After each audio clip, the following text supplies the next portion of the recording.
Hey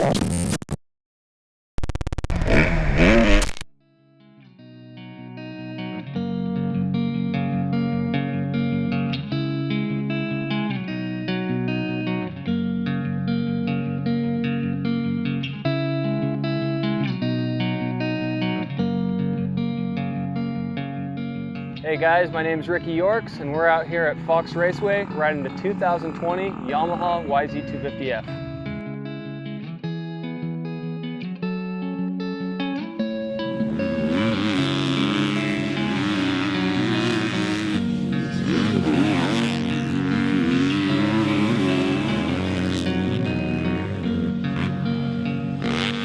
On the track, you know, the first thing I noticed is just that the Yamaha is such a broad power band from bottom to top all the way through for a small 250. Some of the other bikes, you know, I can think of two bikes that might make more peak horsepower, but the Yamaha has a great bottom and mid-range transition that just makes it easier to ride. You know, you can ride a gear taller, you can use the clutch a lot less, and the bike is just in the sweet spot, in the meat of the power.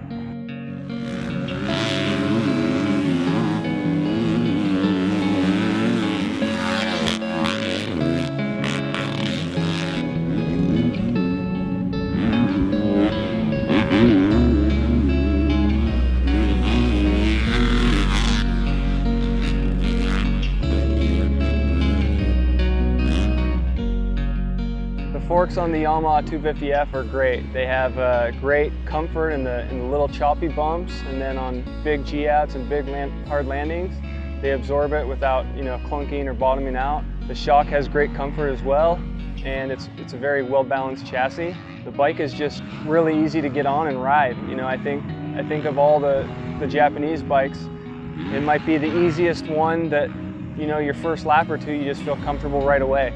Other than playing with the map a little bit on the switch on the handlebars, that was really all I changed. You know, we set the sag in the morning. I was just blown away how good the power is of the little 250s. You know, these modern day four strokes just rip. Even me being, you know, right around 200 pounds, the bike has no trouble pulling second or third gear in the tight turns and with minimal clutch use.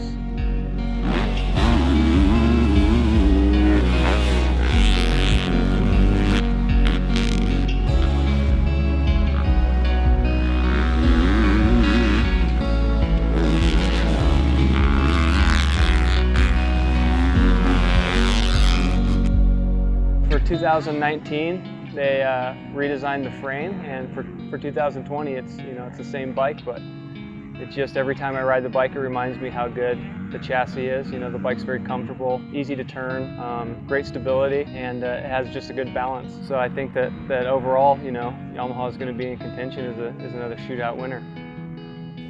Hey Vital viewers, this is Mike Ulrich from Yamaha. Basically, this bike was brand new last year. We introduced it with a brand new engine. We went to electric start, a bunch of new features like a bigger clutch for better durability, and we really focused on more mid to top end power. So the bike in its previous iteration had a lot of low end torque. It was really easy to ride. But we wanted to add more mid to top power and really broaden the range for a wide variety of riders and skill levels. We were really happy with the bike, so we didn't really make any changes for this year, kept the same performance, added some bold new graphics. Along with the engine from last year, the bike also received a brand new chassis, which was narrower, made the bike feel lighter, more nimble, definitely narrower between the legs.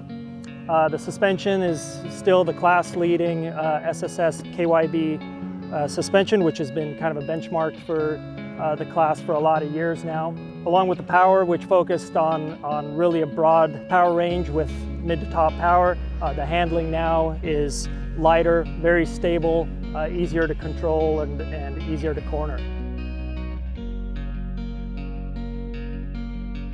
To have the kind of power character that the Yamaha has, we really feel that it's our unique engine layout that allows us to have that with the front intake, the straight down draft intake, and the rear exhaust. A few features that are unique to the Yamaha, and actually one of the main ones, is the phone power tuner app that you can download, and that lets you basically do all your mapping changes for fuel and ignition, and really fine tune the character of the power. There's also a switch on the handlebars that lets you switch between two different maps that you can input. Both of them can be user defined. Even though you can make really noticeable changes, it's not going to let you go way off the deep end and damage your bike. So I think that's something really important to remember. You don't have to be afraid of it.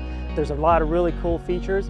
If you go to YamahaMotorsports.com, choose your bike, either 250F or 450F, there's actual tutorial videos on those pages that make it really easy to learn how to use the apps and fine-tune your bike. So I would really encourage people to try that. Don't be afraid of it. You're not going to mess your bike up, and you can really gain a lot of positives from it.